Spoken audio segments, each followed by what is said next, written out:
मैंने कहा कर्म कांड, पूरे दुनिया के लोग कर्म कांड में जाके फंस चुके। कहीं कल्याण नहीं होगा, कहीं मुक्ति नहीं हो सकती है, कहीं सुख शांति नहीं आ सकती है जीवन में। दूसरे है उपासना कांड, ये कर्म कांड ब्रह्मा का लाया हुआ है। ब्रह्मा ने मानव को कर्म कांड में फंसा दिया। बीजक में साहब कबीर ने कहा, सार सबद से बाँची हो मानहु इतवारा हो, आदि पुरुष एक वृक्ष है निरंजन वाके डारा हो। तीर्देवा शाखाब है पल्लव है संसारा हो। ब्रह्मा वेद सही कियो शिव जोग पसारा हो, विष्णु माया उत्पत्ति कियो ये उड़ले व्यवहारा हो। तीन लोक दसहु दिशा जब रोकिन द्वारा हो, कीर भय सब जियारा लिए विष का चारा हो। ज्योति स्वरूपी हाकिमा जिन अमल पसारा हो, और कर्म के बंसी लाए के पकड़ो जग सारा हो। ये ब्रह्मा का मार्ग है, कर्म मार्ग। आज भी ब्राह्मण ब्रह्मा का खानदान बाभन सबको कर्म कांड में फंसा के रखा है। कर्म से आपकी मुक्ति नहीं होगी, कर्म का परिणाम आपको भोगना पड़ जाएगा। याद कर लीजिए सब लोग। अगर आप बैनाथ धाम गए हैं घोड़ा लेखा टपते हुए, तो हो सके अगला जोनी घोड़ा वाला मिल जाएगा। कर्म का परिणाम मिल गया, घोड़ा जैसे दौड़ते गए तो घोड़ा जोनी में आपको जाना पड़ा। दूसरे है उपासना मार्ग। उपासना मार्ग है विष्णु का।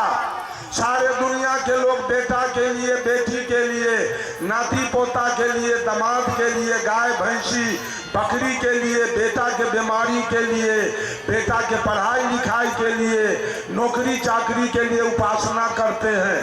हे भगवान, मेरे बेटा को नौकरी मिल जाएगी तो मैं ऐसा करूंगा, मेरे दामाद को नौकरी मिल जाएगी तो मैं ऐसा करूंगा। सारे लोग उपासना मार्ग में लगे हुए हैं। कर्म के 7 शाखा हैं, यजन याजन अध्ययन अध्यापन दान प्रतिग्रह मैथुन। यज्ञ करना, यज्ञ कराना, दक्षिणा लेना, दक्षिणा देना, विद्या पढ़ना, विद्या पढ़ाना और बच्चा पैदा करना, 7 कर्म कांड है। और कर्म का बदला आपको दे के यहाँ से जाना होगा। कर्म का बदला भोग के जाना पड़ेगा। और उपासना में लगे हैं, उपासना करते हैं भगवान के, ध्यान पकड़ते हैं। बहुत लोग ध्यान करने वाले हैं, बहुत पंथ वाले ध्यान करते हैं। ध्यान का मतलब क्या होता है? ध्यान का क्या मतलब है? ध्यानम निर्विषयम मनः।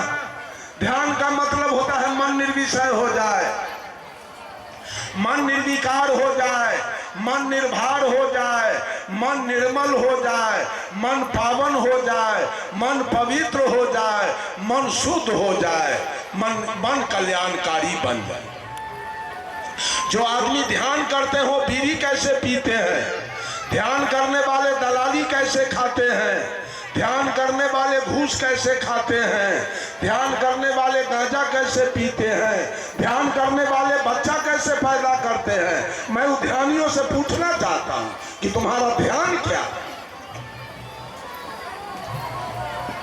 ध्यान का मतलब है who are you and who am I. मैं कौन हूं, ये संसार क्या है और संसार से मेरा लगाव क्या है, संसार से मेरा रिश्ता क्या है। तो ध्यान में आने के बाद वो आप ओनली फोर, आप मात्र आप हैं, आपके सिवा आपका यहाँ कोई नहीं है। ध्यान के में आने के बाद यह देखना है मेरा यहाँ कौन है और मैं किसका हूँ और किसके चलते मैं इतना गंदा काम इस धरती पर करता हूँ। तो ध्यान में आएगा मैं बिल्कुल अकेला हूँ, मेरा यहाँ कोई नहीं है, जितने हैं सब शरीर का रिश्तेदार है। ये आत्मा जो बोल रहा है इसका रिश्तेदार यहाँ कोई नहीं है, ये बिल्कुल ओनली वन अकेला है। ये ध्यान है, ध्यान। लेकिन ध्यान करने वाले आज सारा गलत काम कर रहे हैं, ध्यान करने वाले गलत काम में पकड़ा रहे हैं। कैसा इनका ध्यान है? ध्यान भी कर्म कांड में चला गया है इनका। हमारे पूज्य आचार्य सदगुरु धर्म स्वरूप साहब ने ध्यान को 4 कांड में बांटा। पहला है शब्दाभ्यास, दूसरा है स्वरूपाभ्यास, तीसरा है दृष्टा दृश्य भाव और चौथा है साक्षी भाव। पहला है शब्दाभ्यास। ध्यान पकड़ने के लिए कुछ शब्द की आवश्यकता है। किसी शब्द को अवलंब बनाइए और उसका जाप करते करते करते करते धीरे धीरे आपका ध्यान लग गया तो जाप की प्रधानता, शब्द की प्रधानता वहीं खत्म हो गई। मात्र इतना ही के लिए शब्द चाहिए ध्यान पकड़ने के लिए, और बकिए शब्द से आपके जीवन में कोई फायदा होने वाला नहीं। यह है शब्दाभ्यास। शब्द से फायदा हुआ कि आपका ध्यान लग गया, आपका मन एकाग्रचित हो गया। जैसे आप अगर कहते हैं सीताराम जय सीताराम, एकाग्र होकर निर्बाध गति से अगर आप सीताराम सीताराम सीताराम सीताराम पढ़ते चले जा रहे हैं, या राधे श्याम या जय हनुमान या सतनाम या सदगुरु शरणम या सदगुरुवे नमः अगर लगातार पढ़ते हैं तो आपका मन एक सूत्र में बंध गया है। उस समय आपका मन न चोरी में जाएगा, न बेईमानी में जाएगा, न दलाली में जाएगा, न हत्या में जाएगा और न बलात्कार में।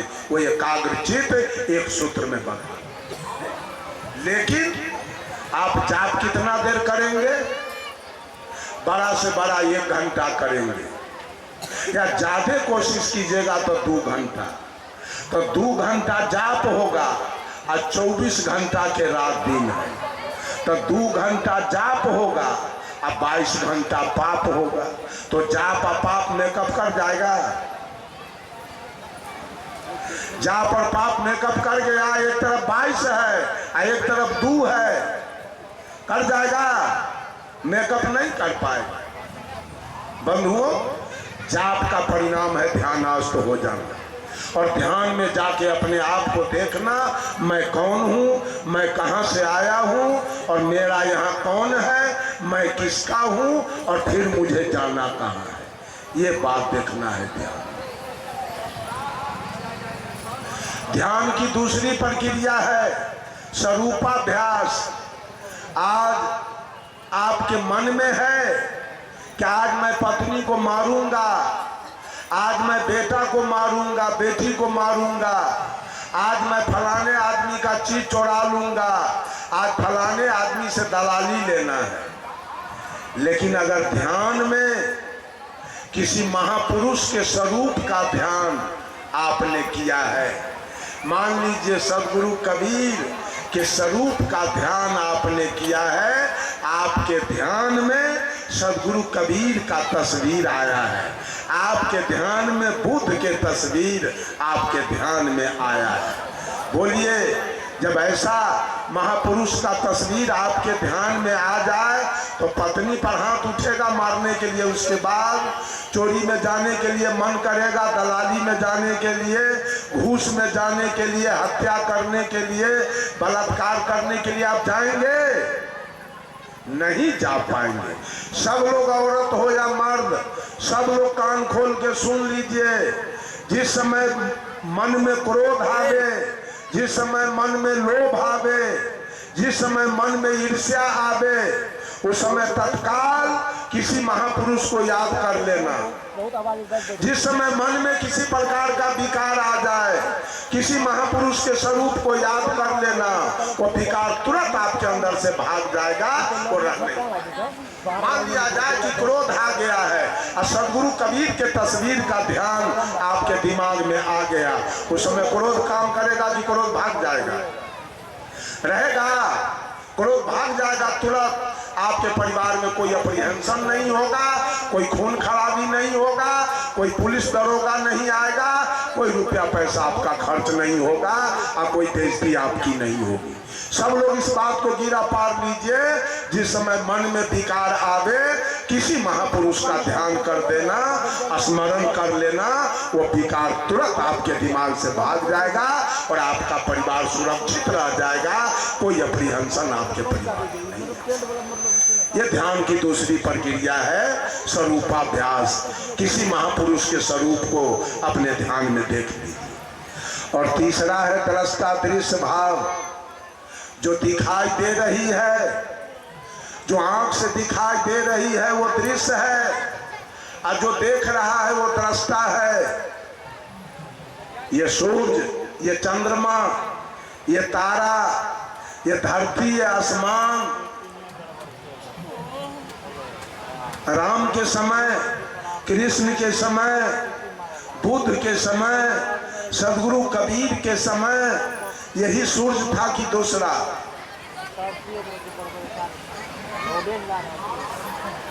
यही सूरज था, यही चंद्रमा, यही तारा, यही धरती, यही आसमान था ना।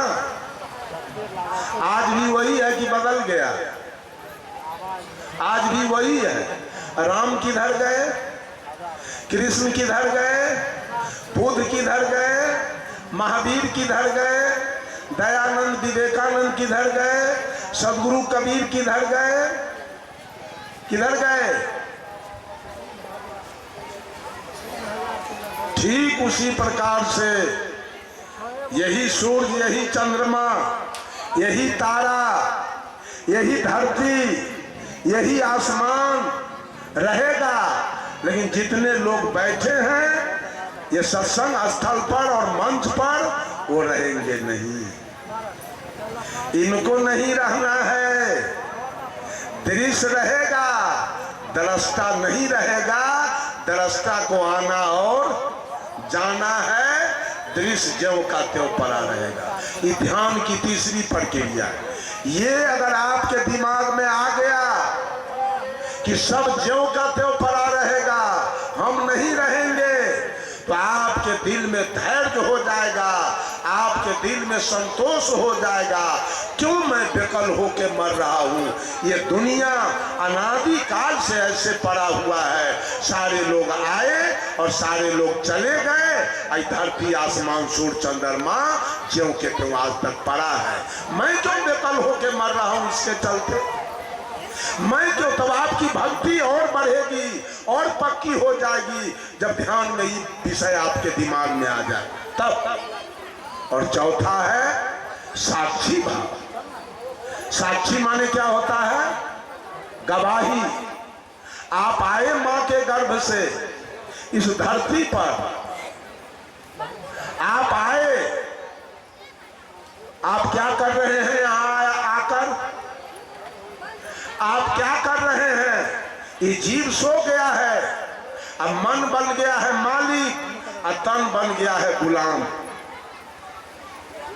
बीजक में साहब कबीर कहते हैं, ताल झांझ भल बाजत आवे, कहरा सब कोई नाचे हो, जेहि रंग दुल्हा ब्याहन आए, दुल्हिन ते ही रंग नाचे।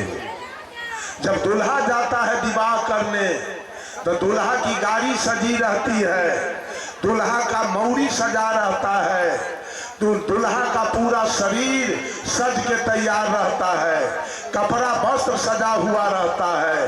दुल्हा जब सज के गया है विवाह करने तो उधर दुल्हन भी सज के, उसके शरीर पर भी एक से एक कीमती कपड़ा, एक से एक सुंदर सुंदर जेवर, उसका मरबा सज के तैयार है।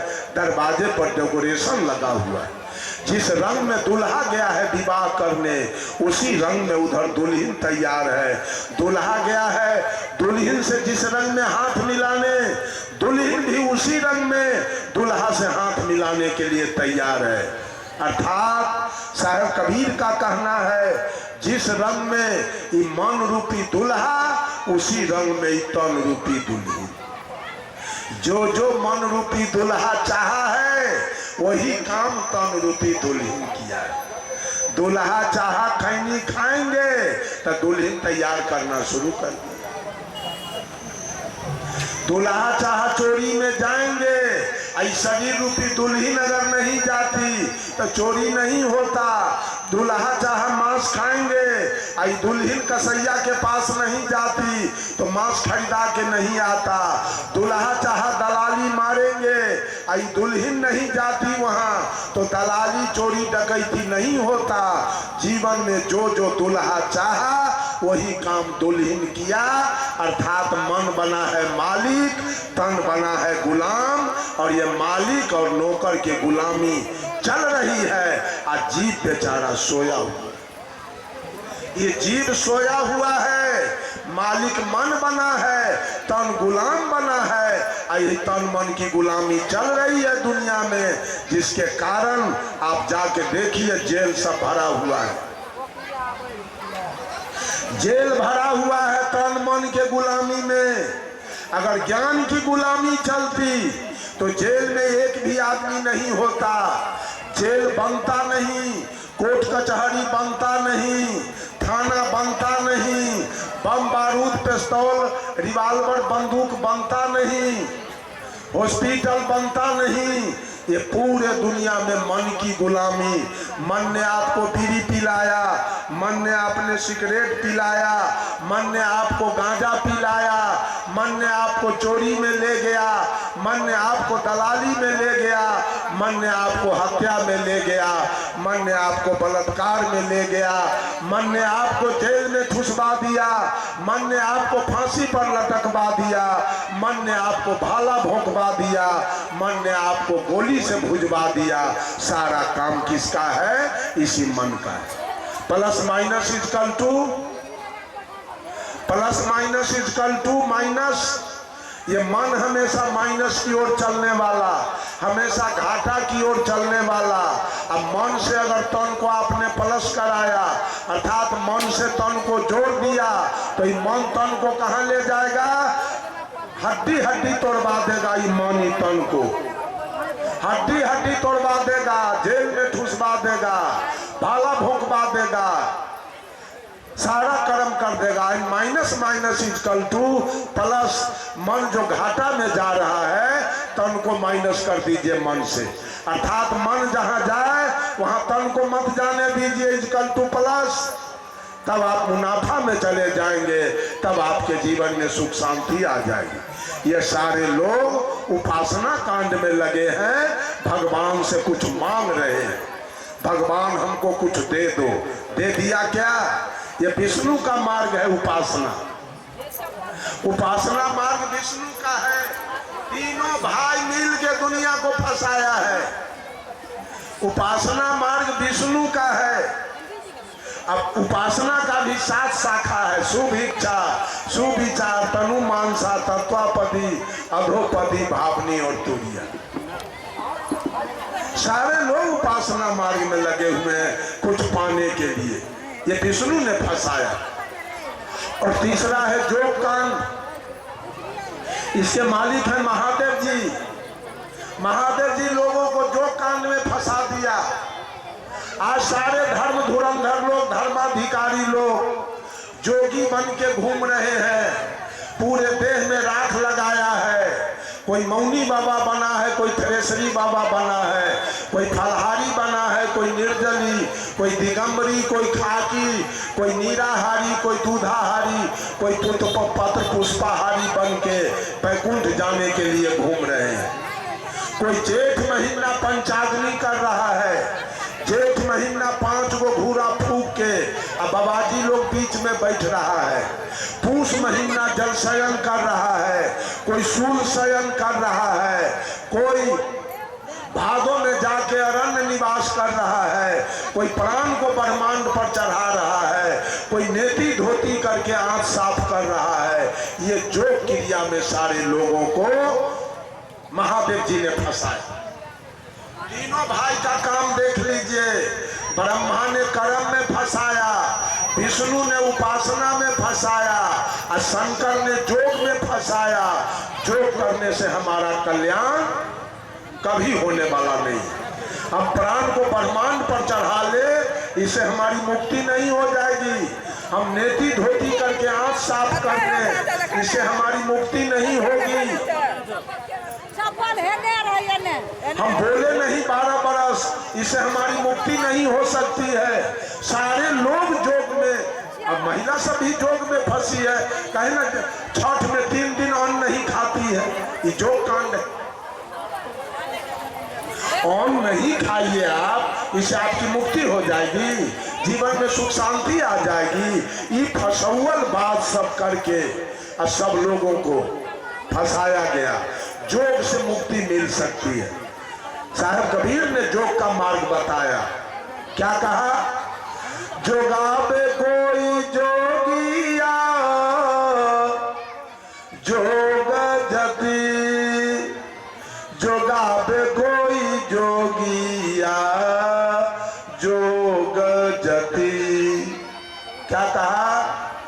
जैसे सोनरा सोना के जोगावे, जैसे सोनरा सोना के जोगावे, घटाए न बढ़ाए एको रति, जोगावे कोई जोगिया जोग जति। जैसे बरई पान जोगावे, सरय न गालाए एको पति। जोग का मतलब है अपने को जोगा लेना। अपने को जोगाया, आपने जिंदगी भर चोरी बेईमानी दलाली किया, जिंदगी भर बीड़ी पिया, खैनी खाया, सिगरेट पिया, तारी दारू पिया, मांस मछली खाया, जर्दा की माम खाया, शिखर पराग खाया, चाय पिया, जिंदगी भर वासना में फंस के रहे। अपने को जीवन में कभी जोगाया नहीं तो मुक्ति कहां से आए? मुक्ति तो आएगी अपने को जोगाने से। कहा दानी तो नरके गया और सोम वैकुंठ को जाए। जो रात दिन विषय का दान कर रहा है वो नरक में जाएगा, और जो सोम बन के बचा लिया वो वैकुंठ। दानी तो नरके गया, सोम वैकुंठ को जाए। अपने को जोगाया गया, फिर जोग में फंसा दिया गया। सारा झूठा रोजगार में मनुष्य को फंसा दिया गया। जोग करने वाले जोगी लोग गांजा पीते हैं, खैनी खाते हैं, सिगरेट पीते हैं। अब होरी लोग तो दारू सहित पी लेता है, और वो भी जोग करता है जंगल में जाकर। जोग करने से भी, जोग के भी 7 शाखा है। लय जोग, लंबिका जोग, तारक जोग, असंख जोग, अनुमानसिक जोग, हठ जोग और राज जोग। जोग करने से भी आपका कल्याण और आपकी मुक्ति होने वाली नहीं, न कर्म से, न उपासना से और न जोग से। चौथा है ज्ञान कांड। चौथा है ज्ञान कांड। ज्ञान की चर्चा वेद में भी है, ज्ञान की चर्चा रामायण में भी है, ज्ञान की चर्चा सुख सागर में भी है, ज्ञान की चर्चा उपनिषद में भी है, ज्ञान की चर्चा स्मृति में भी है। सब जगह ज्ञान की चर्चा है। बंधुओं, ज्ञान से भी आपका कल्याण नहीं होगा। ज्ञान यही ना आपके पास है कि आप मांस नहीं खाएंगे, मछली नहीं खाएंगे, तारी दारू नहीं पिएंगे, गांजा भांग नहीं पिएंगे, बीड़ी सिगरेट नहीं पिएंगे, चोरी दलाली नहीं करेंगे, बेईमानी घुसखोरी नहीं करेंगे, हत्या बलात्कार नहीं करेंगे। तो क्या इतना काम गाय करती है?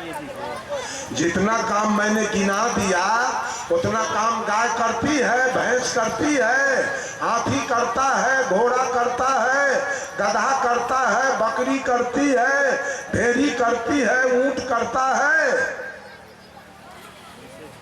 एक भी गलत काम करने वाले ये लोग नहीं है। तो सबको मुक्ति मिल जाएगा। गधा जाएगा ना वैकुंठ। गधा खैनी खाया है, बीड़ी पिया है, सिगरेट पिया है, मांस खाया है, मछली खाया है, तारी दारू पिया है, चोरी दलाली किया है, बेईमानी घुसखोरी किया है, हत्या बलात्कार किया है किसी का, गाय की है, भैंस की है, बैल किया है, घोड़ा किया है, हाथी किया है, गधा किया है। अगर इतना से कल्याण हो जाए तो सारे पशु पक्षी का, सुग्गा का तो कल्याण हो जाना चाहिए। सुग्गा शुद्ध शाकाहारी है, उसका भी कल्याण हो जाना चाहिए। अगर इतना से कल्याण हो जाए तब, अगर मात्र ज्ञान से जीव का कल्याण हो जाए तो इतना काम सारे जीव जंतु कर रहे सबका कल्याण होना चाहिए। नहीं होगा। ज्ञान के भी 7 शाखा है। शुभ इच्छा, सुविचार, तनु मानसा, तत्वापदी, अधोपदी, भावनी और तुरिया। अरे दूर विचार आपके अंदर नहीं है, सुविचार तो है, शुभ इच्छा तो है, दूर इच्छा नहीं है, शुभ इच्छा तो है। ज्ञान से भी आपका कल्याण होना संभव नहीं। केवल मांस छोड़ के या मछली छोड़ के, अतारी दारू छोड़ के आप चाहेंगे मुक्ति पाना तो हंस के भी मुक्ति हो जाएगा, सुग्गा के भी मुक्ति हो जाएगा, कबूतर के भी मुक्ति हो जाएगा, गधा, घोड़ा, हाथी, बैल, गाय, भैंसी, बकरी, भेड़ी सबका मुक्ति हो जाएगा, क्योंकि इतना काम सब कर। इससे भी आपका कल्याण होने वाला नहीं है। 5वां है आत्मज्ञान कांड, वो सदगुरु कबीर का है। जब तक आपके अंदर आत्मज्ञान न हो जाए, आत्मज्ञान का मतलब है हर घट में परमात्मा की सत्ता है। कोई छूत नहीं, कोई अछूत नहीं, कोई अवर्ण नहीं, कोई सवर्ण नहीं, कोई नीच नहीं, कोई ऊंच नहीं, कोई गोरा नहीं, कोई काला नहीं, कोई धनी नहीं, कोई निर्धन नहीं, कोई हिंदू नहीं, कोई मुसलमान नहीं। ये भाव आपके अंदर आएगा। साहब कबीर ने कहा, अरे आत्म ज्ञान बिना सब सोना, क्या मथुरा क्या काशी रे, जैसे मृगा नाभि कस्तूरी, बन बन फिरत उदासी रे, मोहे सुनी सुनिया बत हासी। जब आत्मज्ञान आपको हो गया तो जो इस काया में रहने वाला है वही सारी माता बहन की काया में वही परमात्मा रहने वाला है। तो बोलो बलात्कार की घटना कभी होगी? कभी हो सकती है? ये आत्मज्ञान अगर आपको हो गया कि सारी औरतें उम्र भेद से हमारी बेटी है, बहन है, माँ है, दादी है, नानी है, इसका नाम आत्मज्ञान है। आत्मज्ञान हो गया, ये धन दूसरे का है, हमको इससे कोई माने मतलब नहीं, कोई लेना देना नहीं है। आत्मज्ञान हो गया तो आप सांप को भी नहीं मार पाएंगे, गाय को भी एक सटका नहीं मारेंगे, भैंस को भी नहीं मारेंगे, कुत्ता को भी नहीं मारेंगे, उसमें भी परमात्मा की सत्ता है, गीदड़ को भी नहीं मारेंगे। मैं तो कहता हूँ आत्मज्ञान हो जाने के बाद एक थप्पड़ आपको अपने पत्नी पर नहीं चलेगा, अपने बेटा बेटी पर नहीं चलेगा, एक गाली नहीं दे सकते हैं। इसका नाम है आत्मज्ञान। आत्मज्ञान का मतलब है हर घट में परमात्मा की सत्ता है। इसमें बेईमानी नहीं किया तुलसीदास जी ने, उन्होंने भी लिख दिया कि आत्मज्ञान, आत्म अनुभव सुख सुप्रकाशा, तब भवमूल भेद भरम नासा। कि जिस दिन मनुष्य को आत्मज्ञान हो जाए तो दुनिया का जो भेद भरम है, गोरा काला, विद्वान मूर्ख, औरत मर्द, हिंदू मुसलमान, छूत अछूत, अवर्ण सवर्ण का जो भेदभाव है, जिस दिन आत्मा की अनुभूति हो जाएगी ये सारा बीमारी आपका खत्म हो जाएगा। आत्म अनुभव सुख सुप्रकाशा, तब भव मूल भेद भरम नासा, सब खत्म हो जाएगा बंधु। बिना आत्म ज्ञान के, अब आत्मा ज्ञानी शिव चर्चा करने वाले, क्या वो बकरी में आत्मा की सत्ता नहीं है? क्या वो मछली में आत्मा की सत्ता नहीं है?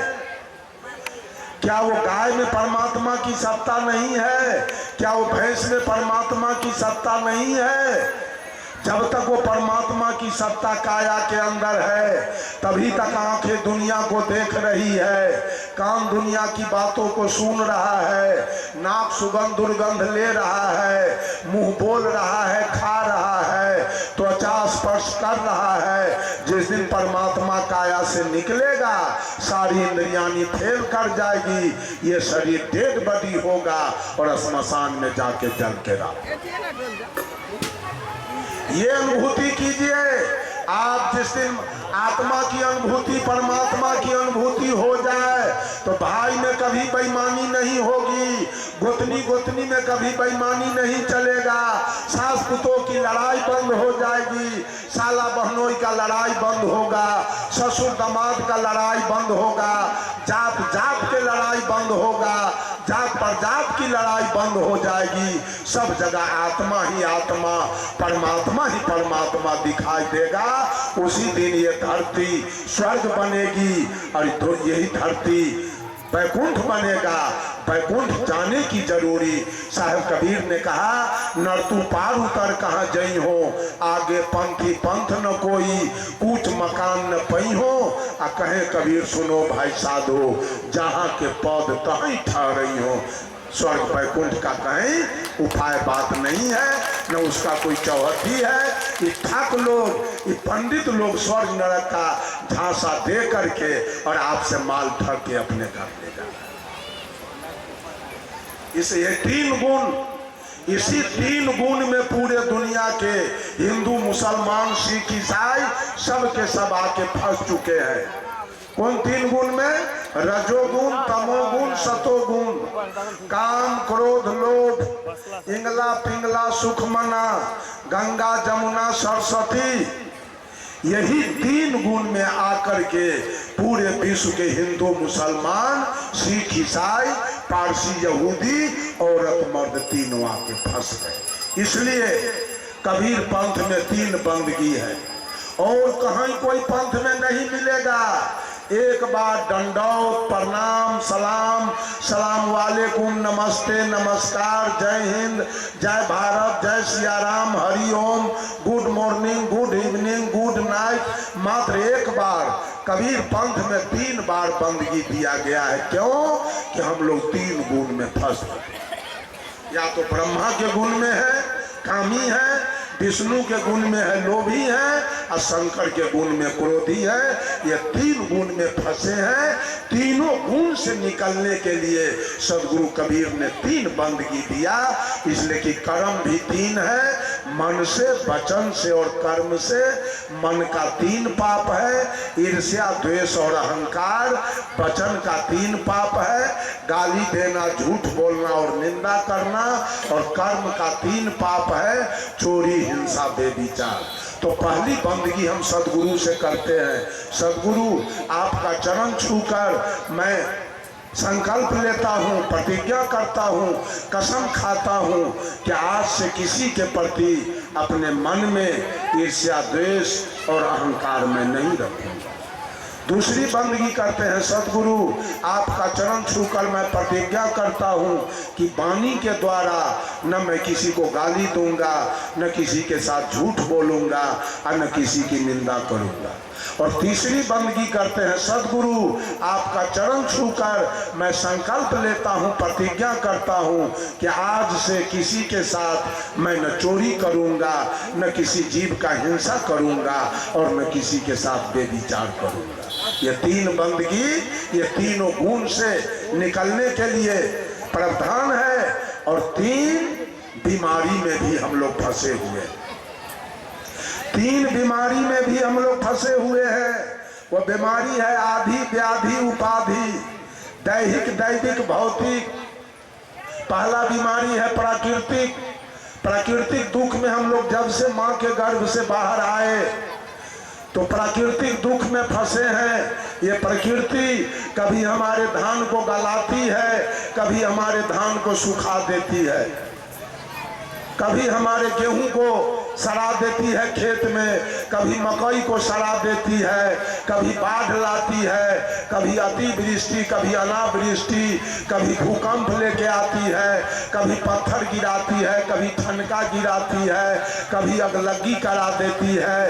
ये प्रकृति के कभी जाड़ा लाती है, कभी गर्मी लेके आती है, कभी बरसात लेके आती है।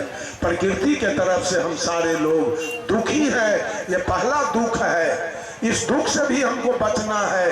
एक बंदगी है इस दुख से बचने का, और दूसरी बंदगी है, दूसरा दुख है मेरे जीवन में, कभी टीबी होगा, दमा होगा, कैंसर होगा, डायबिटीज होगा, एड्स होगा, लकवा होगा, पोलियो होगा, काला जार होगा, मलेरिया होगा, ब्लड प्रेशर होगा, कभी दांत में दर्द, कभी कान में दर्द, कभी पेट में दर्द, कभी माथा में दर्द, कभी कुत्ता काटेगा, कभी सांप काटेगा, कभी गीदड़ काटेगा, कभी हाथ टूटेगा, कभी पैर टूटेगा, कभी पानी में डूब के मरेंगे, कभी रेल से कटेंगे, कभी बस से पिचा के मरेंगे, कभी करंट लग जाएगा, कभी पेड़ पर से गिर के मरेंगे, कभी भर रात मच्छर नहीं सोने देगा, कभी भर रात उड़ीस नहीं सोने देगा। दूसरा दुख है, दूसरी बंदगी है दूसरा दुख से बचने का।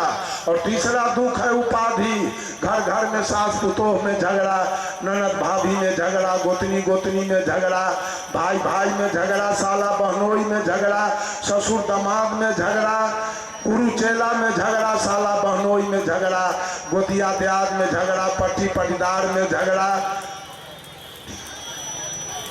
हिंदू मुसलमान में झगड़ा, हिंदुस्तान पाकिस्तान में झगड़ा, लालटेन छापा फूल छाप में झगड़ा।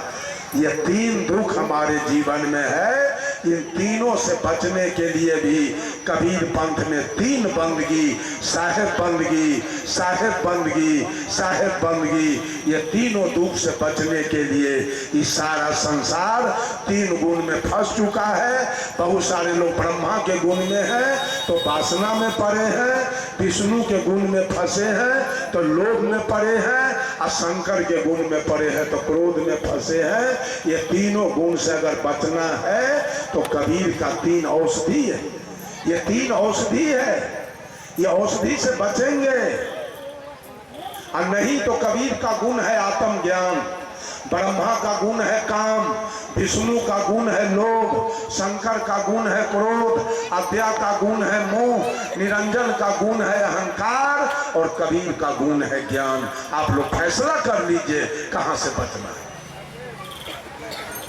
कहां से बचिएगा। काम से बचिएगा कि क्रोध से, कि लोभ से, कि ज्ञान से? कहां से बचना है? अगर बचना है तो कबीर के शरण में आना होगा।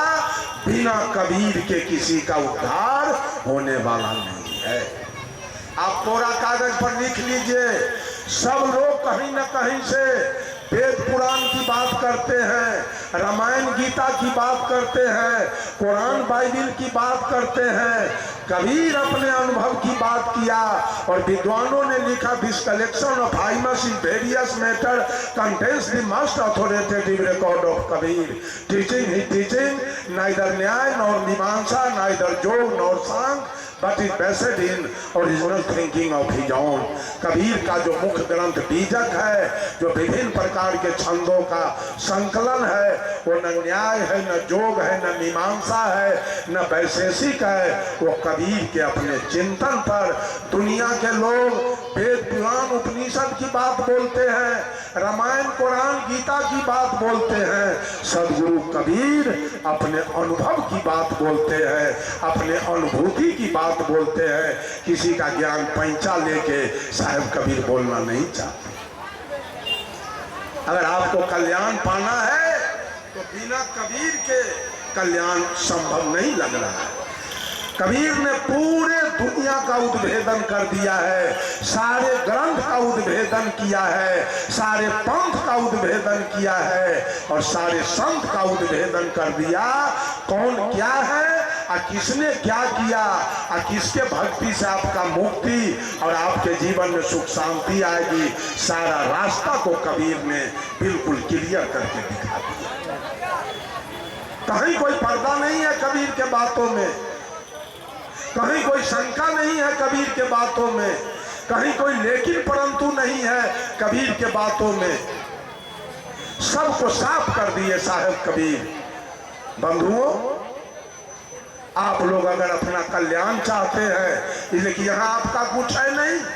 पति भी मिला है तो पति छूटेगा, पत्नी भी मिली है तो पत्नी छूटेगी, बेटा बेटी मिला है छूट जाएगा, जमीन मकान मिला है छूट जाएगा, नौकरी मिली है छूट जाएगी, अंत में बिजनेस व्यापार छूट जाएगा, अंत में शरीर भी आपका छूट जाएगा। आप क्या लेके जाएंगे यहाँ से? आपके साथ क्या जाएगा? कुछ तो कर लीजिए, कुछ तो सत्संग कर लीजिए, बस मात्र वही जाने वाला है। और एक कबीर साहब ने कहा, चाहे कमा लो जितना हीरा मोती, याद रख लेना कफन में जेब नहीं होती, कफन में जेब ही नहीं मिलेगा कि 2 टका आप यहाँ से लेके चले। सब माता बहनों से, भाई बंधुओं से आग्रह है, निवेदन है, विनती है कि सब लोग शाकाहारी बन जाइए। अगर कल्याण करना है तो सब लोग शाकाहारी बन जाइए। मांस मछली खाना बंद कीजिए, ताड़ी दारू पीना बंद कर दीजिए, सारे लोग दुर्व्यसन खाना बंद कीजिए, बीड़ी खैनी सिगरेट जर्दा की माम सारे लोग खाना बंद कीजिए। माता पिता गुरु की सेवा और पूजा कीजिए, मानव से प्रेम कीजिए। और जितने मानवेतर प्राणी हैं, अर्थात मानव जोनी से नीचे की खानी में जीवन बिताने वाले पशु पक्षी, वो दया के पात्र हैं, उन पर दया रखिए। मानव प्रेम का पात्र है, मानव से प्रेम कीजिए। माता पिता गुरु श्रद्धा के पात्र हैं, माता पिता गुरु पर श्रद्धा रखिए। शुद्ध शाकाहारी हो जाइए और दुर्व्यसन मुक्त हो जाइए, अपना कल्याण कीजिए, सुंदर सभ्य समाज का निर्माण कीजिए। इन्हीं चंद शब्दों के साथ देता हूँ पानी में विराम। तमाम लोगों को साहेब बंगी नमस्कार प्रणाम। बोलिए